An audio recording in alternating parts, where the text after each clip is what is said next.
Alright, good morning guys. Welcome to our YouTube channel. Char. Anyway, meron pang two files, di ba? Yung video and yung another video na may main audio. Okay, so isave mo yan somewhere that you can access. So when you open Filmora, go to new project and then import those two videos.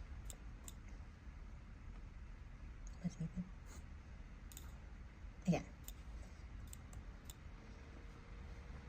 So, na-import mo na yung dalawang yan. So, yung video, i-drag mo siya under, yeah, you can set that up ng 1920 by 1080. You can drag it under this video icon. Makita mo yan? Okay, dyan mo siya i-drag. Hindi dito sa audio kasi hindi siya compatible. So, dito mo lang siya madadrag. Okay? So, pag nadrag mo na yung main video, i-drag mo ulit yung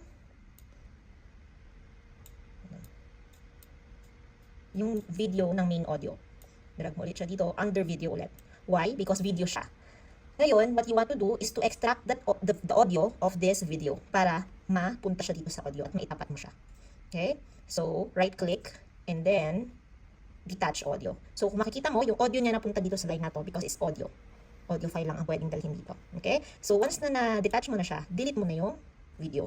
Kasi, what you want to do is to put that under the video that you're gonna use. So, yung main video mo, ang gagawin mo dyan, i-mute mo yan. I-mute mo. Kasi, you don't want that audio from the video to come up. Kasi, ang gagamitin mo nga, yung audio from the phone na ginamit natin. So, now, gusto mo rin na itapat yung pagsasalita ni pastor or nung subject sa video doon sa audio. So, actually, you can move this. Ayan o. You can move it para tumapat. So, for example, pag play mo, when you play it, ayan, tumapat naman siya. Pero, this is because I used the same video. Yung para sa wow natin, magkaiba yun. So, the thing is, you have to make sure to drag it on the same area kung saan siya nagsasalita. Kailangan, tumatapat. Okay, so pag naitapat mo na lahat ng audio and yung video, what you want to do is to export that alone. Itong video lang na may audio na, i-export mo siya para makuha mo siya as one MP4 video before ka mag-edit ng anything else. Okay, so to save it, ayan sa export, rename mo yung file, final video, and then of course, kung saan mo siya isi-save, select folder, retain mo yung 1920 by 1080, and then export. Okay, but, yan, export.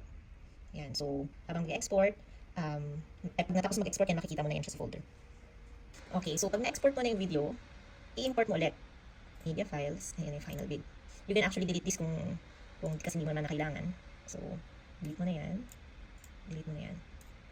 Okay, so that's your final vid. Nandyan nga yung audio combined. And then this area, kung nakikita mo, pag pinunta ko dito yung cursor, nagiging ganito siya. It's because pwede mong pahabain or paiksiin yung timeline.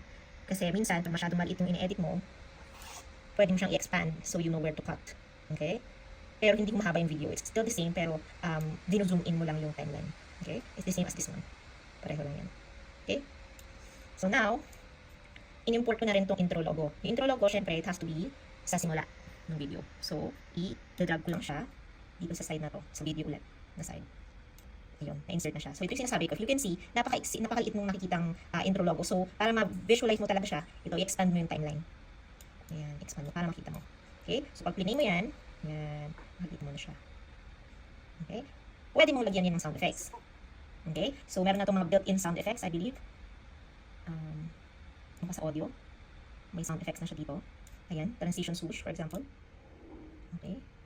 Pwede rin yung, ayan, hanap ka dyan. Or, kung meron kang hanap sa YouTube, you can also use that. Ayan, for example, yan na lang ang gagamitin ko. So, this one, I will drag it under audio. Sa audio siya. Hindi siya dito pwede. Dito lang siya talaga pwede kasi it's an audio file. And if you can see, masyado siyang short compared dun sa video. Diba? So, you can actually duplicate it. Pero check mo muna kung nagmamatch ba. Hindi siya nagmamatch, chop siya. So, pwede kang mag-download ng sound effects sa YouTube. Again, pag download mo siya sa YouTube, that means, MP4 siya, video siya, and then you have to extract again, or detach ulit yung audio. So, para magamit mo siya as audio.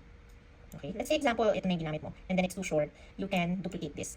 Okay, expand natin ng konti kasi again, pag masyado siyang, ayun, so, pag short yung na-download mo, pwede mo naman siyang i-duplicate kung appropriate siya dun sa timing ng video. So, pag tinapin mo siya, make sure na nakapress ka dito. Ito, dito sa area na to. Kasi pag minsan, pag nag-copy and paste ka, minsan pumapasok siya sa gitna ng video. Okay? So, paste mo siya ganyan. Actually. So, yun, pinaste mo siya dyan. Copy, and then paste. Ayun. So, nakita mo yun? Nagkano siya. And even, kung gusto mo pa rin siyang i-extend, paste mo, extend mo pa. Ayan. So, tingnan mo, sumobra siya. What you will do is that, expand mo to para makita mo kung saan exactly ka magka-cut. So, bring that pointer doon sa area na yun. Ayan. So, click mo lang to, itong audio na to, then right-click, split, then, click mo to, then delete. Ayan. So, hanggang doon lang siya sa intro logo. Okay? So, pag meron ka na yan, okay, ano natin ulit, ibalik natin siya sa medyo i-click. Yeah. So, kung okay ka na dyan, then the next is, maganda rin na mag-transition ka na to the video, which is, minsan nilalagay natin ang transition. Marami tayong transition, may basic, 3D, ayan. Usually, dissolve lang naman yan. So, pwede mo siyang i-drag from here, dito in between. Ayan. So, kung titingnan mo, yun. Pero, I think that is too long of this transition. Na-edit tong transition na to. So, when you double-click yung transition, nakikita mo 2 seconds siya. Pwede mo siyang pababaan ng, let's say, 1 second. Ito. O yan, 1 second lang. Okay. So, mas ano na siya. Ayan. Alright. So, hindi wow ang ginagamit ko dito, but then we will try to put some words doon sa ating video kasi while they're talking, gusto mong ilagay doon yung name nila. For example, ilalagay ko ng name nung sinabi na nila yung name nila. You have to put it where they mentioned the name. So, let's say, dito niya mention yung name niya. Dito ka rin maglalagay ng text. Okay? So, you can see may mga iba't ibang klaseng text. Go to tiles. And then, nandun lahat yun. You can select. Usually, pag name lang, you just want it lower thirds. Ayan. So, sa name, you can use whatever. For example, this one, kung ito yung sinelect mo. So, pag ito yung sinelect mo, na lower third, for their names, i-drag mo lang ulit siya. Pero it will go on top of the video.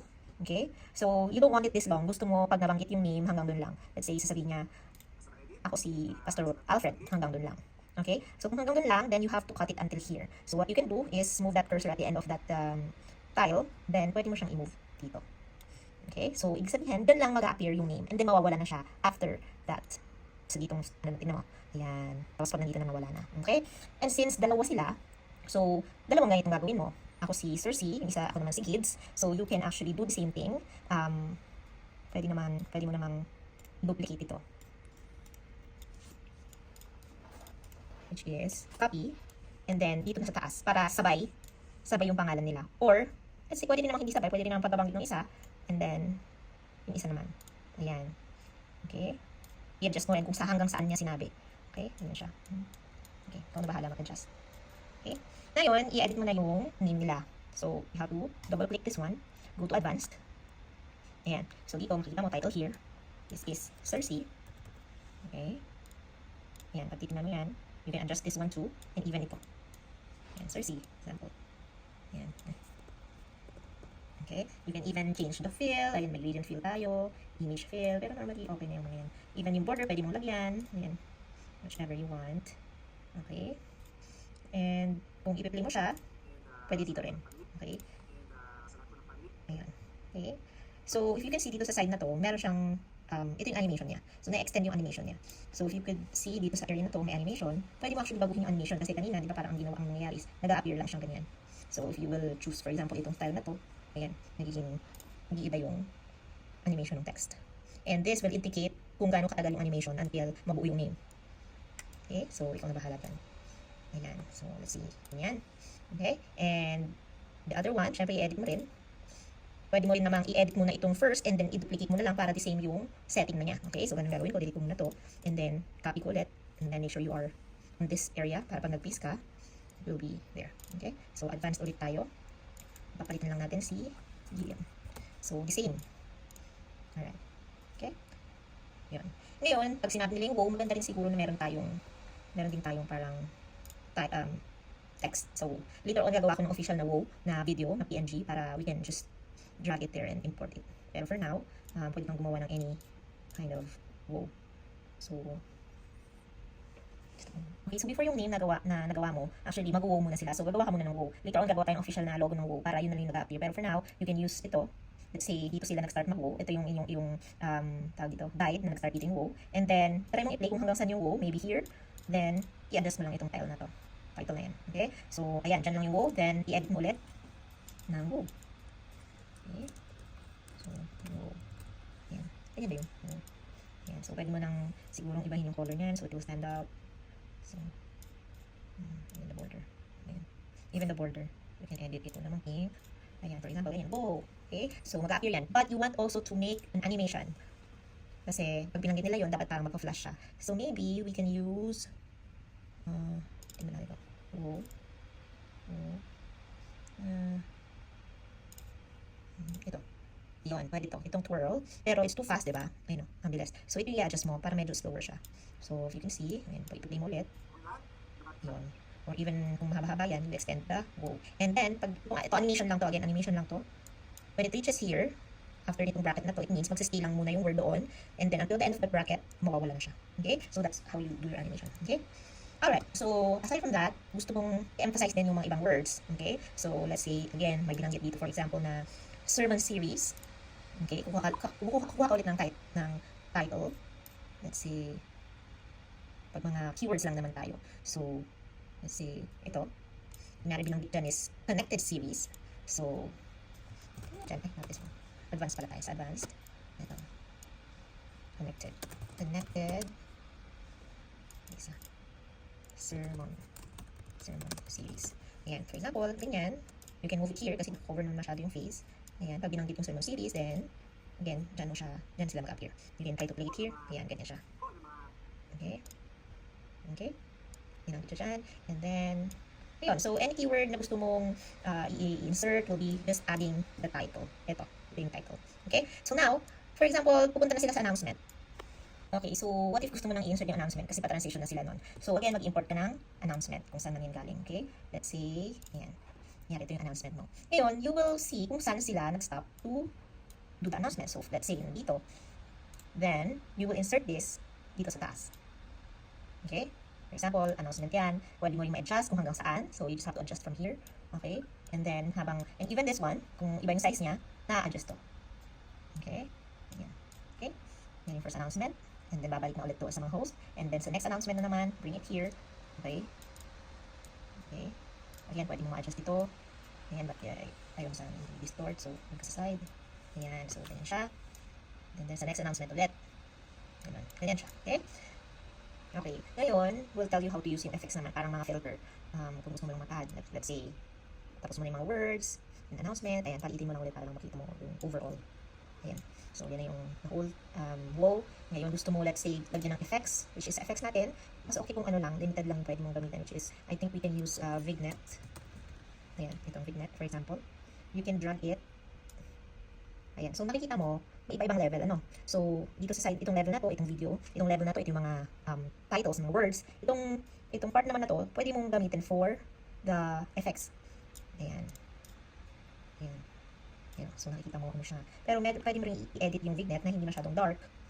So, double click mo lang yan. So, radius. Ayan. Alpha means nung ano, kung gaano siya dark. Ayan, pwede mo i-edit din. Okay. So, ngayon, kung gusto mo rin lagyan ng background music, for example, kunyari during announcement, pwede kang mag-add ng audio. Kunyari happy music, ganyan. So, mag-i-import ka lang ulit ng audio. Kung anong audio yung meron ka dyan. Okay. So, let's say may audio ka na, no? Ito kung nakikita mo, isa lang ang audio na nakalagay dito. Kasi ito lang siya. Itong linya lang na to. Pero ang video, marami siya. Actually, hanggang ano yata to, you can add some more. Pero ito, you can add more audio by right-clicking this area and then add audio track. Ayun. So, nakita mo dalawa na. So, pwede kang mag-add ng another audio dito, which is yung mga background music, and itapat mo kung saan mo gustong itapat. Okay? So, there you go.